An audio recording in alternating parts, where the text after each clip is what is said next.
দুইটা ছেলে হয়েছে, সারাক্ষণ শুধু বায়না, আজ এটা খাবো কাল ওটা খাবো।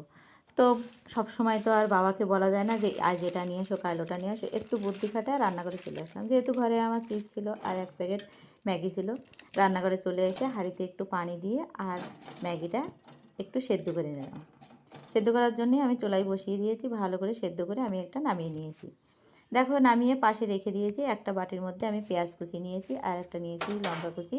এবার স্বাদ মতো একটুখানি লবণ দিয়ে এর ভিতর দিয়ে দিলাম একটা ডিম। ভালো করে ফেটিয়ে ফাটিয়ে এদিকে আমি চুলার উপরে একটা প্যান বসিয়ে দিয়েছি। প্যানে দিয়েছি অল্প একটু তেল। তো তেলটা বেশ ঘুরিয়ে ফাড়িয়ে দিয়ে এটা যেই গরম হয়ে গেছে দিয়ে দিলাম ডিমটা। ডিমটা দিয়ে এবার খুন্তি দিয়ে এপাশ ওপাশ করে নেড়ে চেড়ে একটু ছাড়িয়ে নেব। তো বেশ ছাড়িয়ে আমার বেশ বড়সড় মতো হয়ে গেছে। এবার যে আমি ম্যাগিটা সেদ্ধ করে রেখেছিলাম সেই ম্যাগিটা এর উপরে সুন্দর করে পাতায় দেব।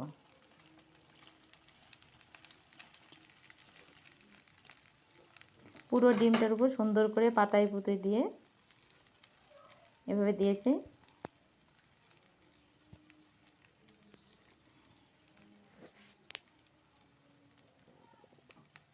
যাদের বাচ্চারা বায়না ধরে তারা আমার মনে হয় এভাবেই করে দিলে বাচ্চারাও খুশি হবে, আপনারও মনের ভিতরে ভালো লাগবে। এইবার ছিল যে ম্যাগি মশলাটা উপরে আমি সুন্দর করে ছড়িয়ে দিচ্ছি।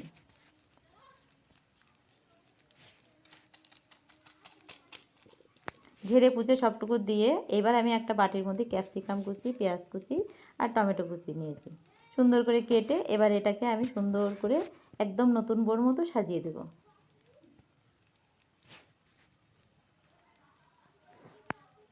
পেঁয়াজটা আমার বেশ সাজানো হয়ে গেছে। এবার আমি দেব ক্যাপসিকাম।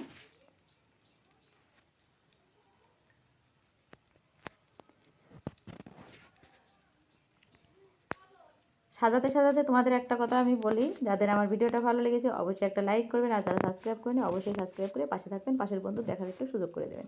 তো এবার এদিকে আমার ছিল চিজটা আমি সুন্দর করে উপরে দিয়ে দেবো। আর টমেটো সসটা দিলাম না, কারণ যেহেতু টমেটো দিয়েছি বলে আর টমেটো সসটা দিলাম না। তারপরে যদি বাচ্চা বায়না করে তারপরে আমি পরে ওদেরকে একটু দিয়ে দেবো। এবার দিয়ে দেবো একটু গোলমরিচের গুঁড়া, বেশ সুন্দর করে উপরে ছড়িয়ে দেবো। দিয়ে এবার একটা ঢাকনা দিয়ে ঢেকে দেবো। তো এবার আমি 5 মিনিট বাদে আমি খুলেছি, দেখতে পাচ্ছ প্লেটে নামিয়ে নিয়েছি। কত সুন্দর হয়েছে। আমি গরম গরম একটু কাটাকাটির ব্যবস্থা করব। তো আমি একটা নাইফ নিয়েছি, নাইফ দিয়ে এবার আমি একটু কাটবো। তো বেশ আমার ছুরির সঙ্গে লেগে যাচ্ছে, তো বেশি কাটবো না, মাত্র আমি 4 খণ্ড করে এভাবে রেখে দেবো। এদিকে সন্ধ্যা লেগে গেছে, আমার ছেলে টিফিন খাওয়ার জন্য চলে এসেছে। দেখতে পাচ্ছ একদম সামনে নিয়ে বাবু বসে আছে। তো নিজে নিজে আবার একটু ছোট্ট সাইজ করে নিয়ে গালে দিয়ে দেখবে কেমন হয়েছে, তারপরে আমার দেবে কতটা ভালো হয়েছে সেটা বলবে। তো বলতেছে খুব নাইস